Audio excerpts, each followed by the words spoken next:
কাঞ্চন, ব্যাস সুমন, ব্যাস। আমি আর এই নাটক করতে পারছি না। সব সময় এই মিথ্যে অভিনয় করতে পারবো না সুমন। এই সময় এরকম ভেঙে পড়ার নয়, সাহস আর বুদ্ধি দিয়ে চলতে হবে।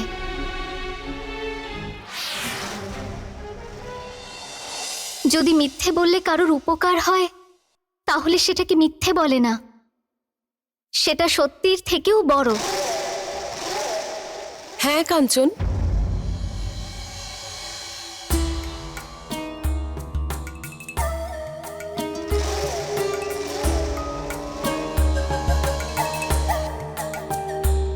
সুমন ঠিকই বলছে। এই সময় আমাদের সেটাই করতে হবে যাতে করণ কোনোভাবে কষ্ট না পায়। এই সময় ঠিক ভুল ভাবার সময় নয়, আমাদের সহ্য করার সময়। আর সেই ক্ষমতা তোমার আছে সুমন। সুমন, তুমি যা করছো তা একদমই সহজ নয়। কখনো কখনো তো আমার মনে হয় যেন এই সমস্যায় আমি তোমাকে ফেলেছি। হ্যাঁ সুমন, কিন্তু আমি কি করতাম? জ্ঞান ফেরার পর সবার আগে করণের মুখে শুধু তোমার নামই শুনেছি। ও শুধু বারবার তোমার কথাই জিজ্ঞেস করছিল। সেই জন্যে আমি ওকে বলেছিলাম যে তুমিও ওর জন্য আজ পর্যন্ত অপেক্ষা করছো। সুমন, আমায় ক্ষমা করে না না দাও। নন্দিনী, তুমি ক্ষমা চেও না। ওই পরিস্থিতিতে অন্য কেউ থাকলেও তাহলে হয়তো সেটাই করতো যেটা তুমি করেছো। সুমন, আমাকে বোঝার জন্য অনেক অনেক ধন্যবাদ। আরে, আমরা সবাই এখানে দাঁড়িয়ে দাঁড়িয়ে কথাই বলে যাব নাকি রান্নাও করব? আর আজ তো করণও আমাদের সবার সঙ্গে বসে খাবে।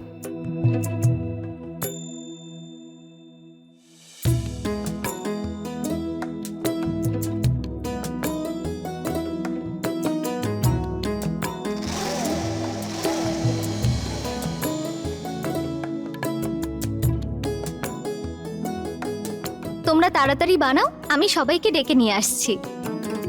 ঠিক আছে।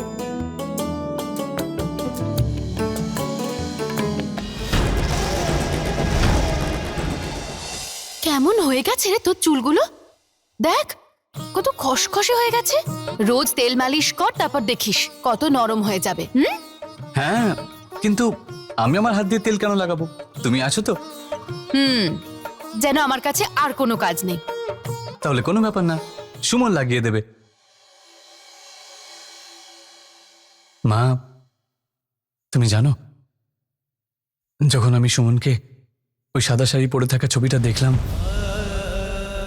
তখন হঠাৎ মনে হলো আমার মনটা যেন শূন্য হয়ে গেছে।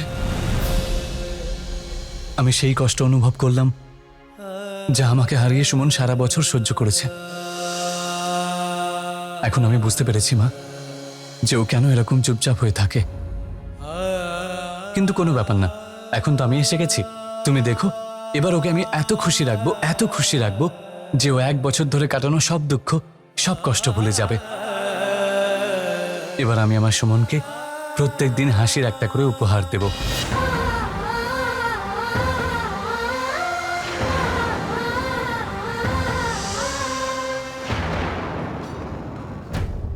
ও মা, তেলটা লাগাও না।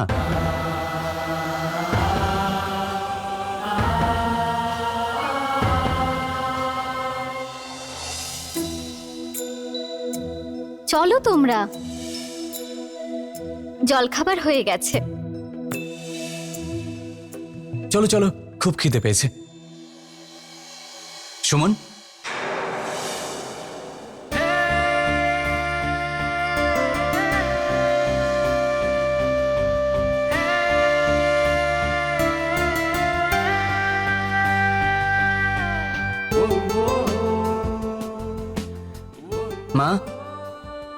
একবার দেখো নিজের বৌমাকে, এরকম সাধারণ। না সুমন, এসব চলবে না। আমি চাই তুমি নিজের সব থেকে সুন্দর শাড়িটা পরো।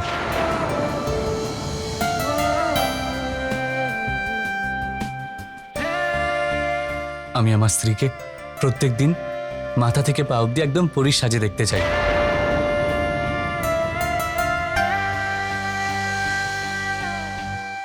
না হলে কিন্তু আমি কিচ্ছু খাবো না। No breakfast, no lunch, no dinner. বাবা রে, এত হুমকে দিচ্ছিস? মা, তুই তো জানিস সে কত জেদি ছেলে, আর এই জেদি ছেলের কথা তো তোকে শুনতেই হবে।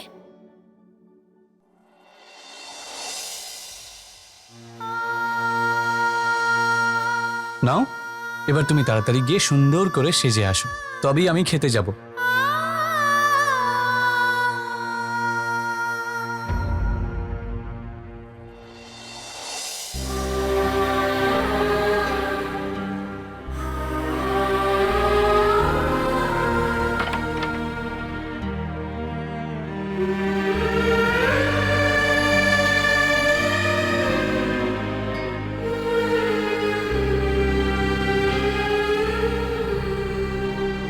সুমন, এই শাড়িটা আমি তোমার জন্য এনেছি, খুব ভালোবেসে।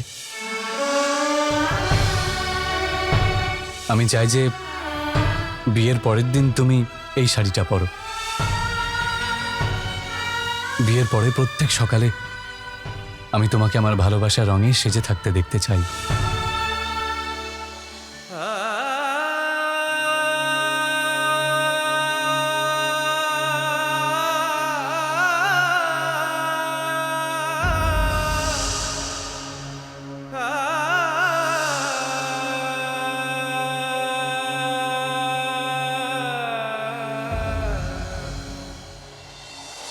করণ বাবা, চল এবার খাবারটা খেয়ে নে। বাবা ওখানে অপেক্ষা করে আছেন। সুমন তৈরি হয়ে ঠিক চলে আসবে। না মা, যতক্ষণ সুমন না আসছে আমি কিচ্ছু খাবো না।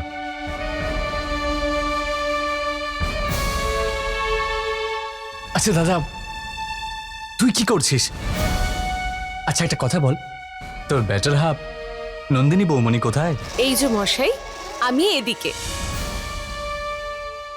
আমি তোমার জন্য জল খাবার বানাচ্ছিলাম যে। আচ্ছা, তাহলে তোমার স্বামীর জন্য জলখাবার কে বানাচ্ছে?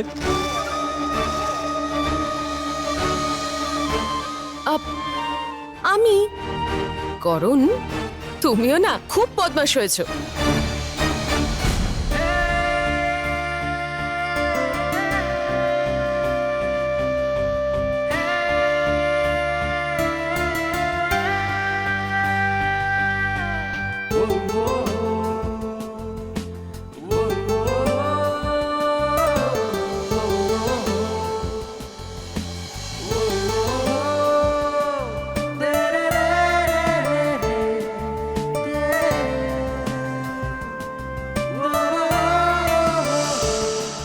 এবার ঠিক আছে, এতক্ষণে মনে হচ্ছে তুমি আমার সময়।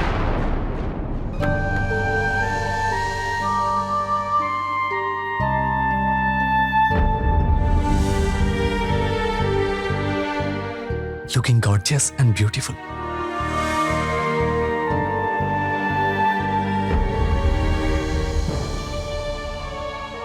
সুমন, যদি আমি তোমার জন্য শাড়ি পছন্দ করতাম তাহলে এই শাড়িটাই পছন্দ করতাম।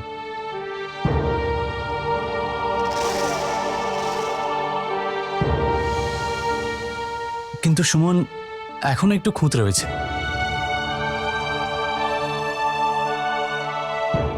এসো আমার সাথে।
তোমার স্মৃতিতে এই সিঁদুর ভরে থাকলেই আমার সুমনের সেজে ওঠাটা পরিপূর্ণ হবে, আর তুমি আবার আমার সুমনের মতনই হয়ে উঠবে।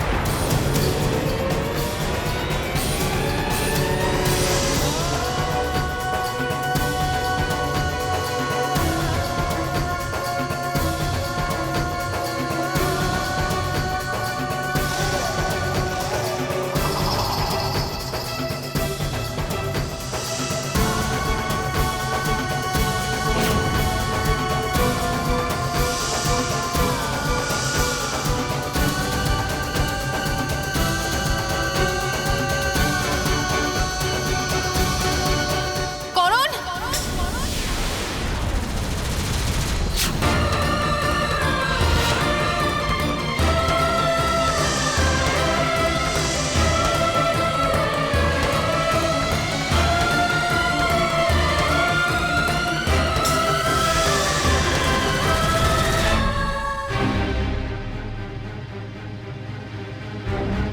কি করছিস তুই এসব? স্নান না করে মন্দিরে ঢুকে ঠাকুরের সিঁদুরে হাত দিচ্ছিস? মা, কানে লাগছে। সিঁদুরের কৌটোটা দে, সুমন নিজেই নিজের সিঁথিতে সিঁদুর পরে নেবে। মা প্লিজ। তোর খিদে পেয়েছিল তো, জলখাবার তৈরি আছে। স্নান না করে সিঁদুর কৌটোয় হাত দিতে দেব না তোকে, দে আমাকে। সুমন, আজ তুমি তোমার স্মৃতি ভরিয়ে নাও, কিন্তু কাল থেকে এমন হবে না। কাল সকালে উঠি আগে আমি স্নানটা করে নেব।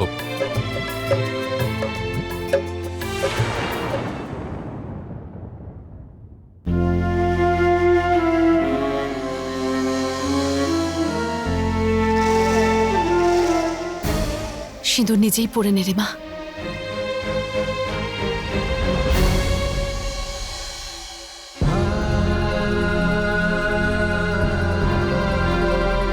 গুড্ডি, সুমনকে ভেতরে নিয়ে আয়।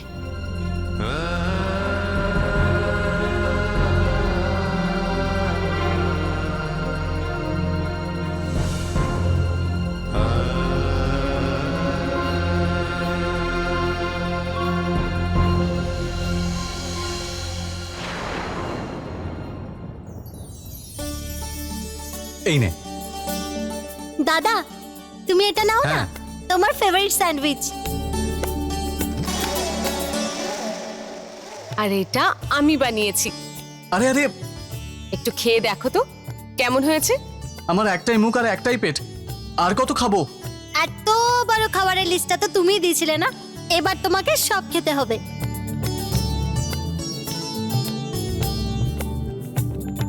এখন দাদুর হাত থেকেও তোমায় খেতে হবে।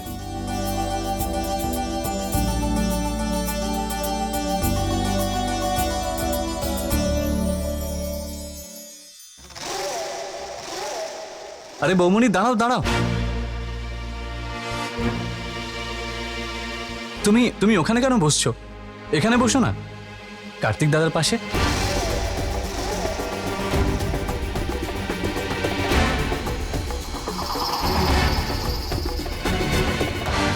এসো।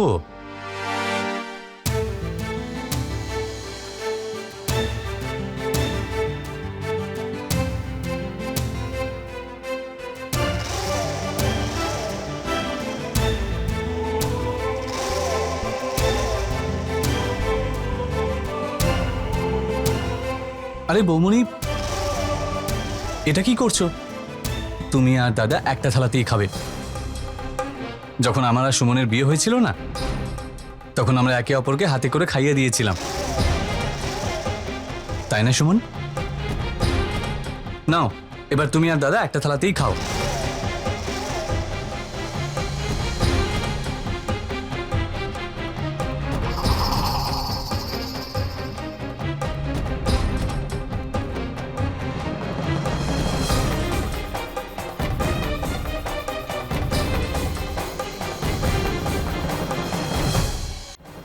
আচ্ছা, তাহলে তুই দাদু ভাইয়ের জন্য লজ্জা পাচ্ছিস। তাহলে দাদু ভাইয়ের কাছে আমি পারমিশন নিয়ে নিচ্ছি। দাদু ভাই, হ্যাঁ, কেন খাবে না? নে, এবার তো পারমিশনও পেয়ে গেলি।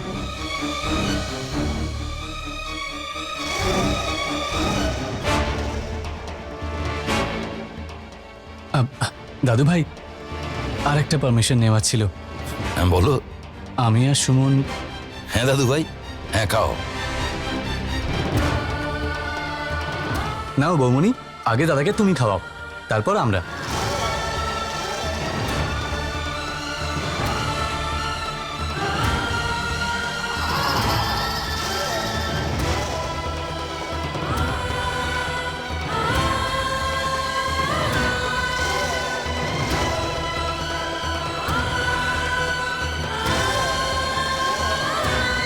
দাদা, এবার তাড়াতাড়ি তুই খাওয়া না, তবেই তো আমি খাওয়াতে পারবো সুমনকে।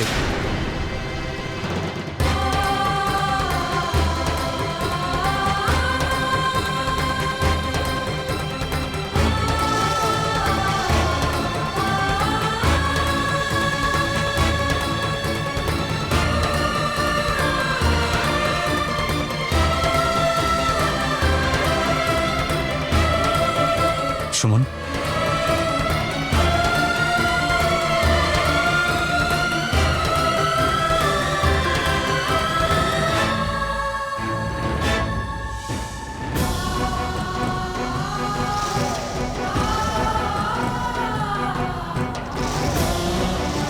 এবার আমাকেও তো খাওয়াবে নাকি?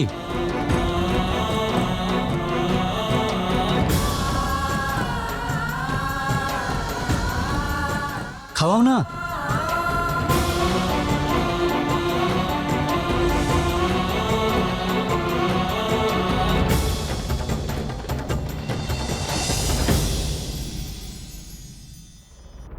আহা, দারুণ হয়েছে সত্যি, রান্নাটা খুব ভালো হয়েছে।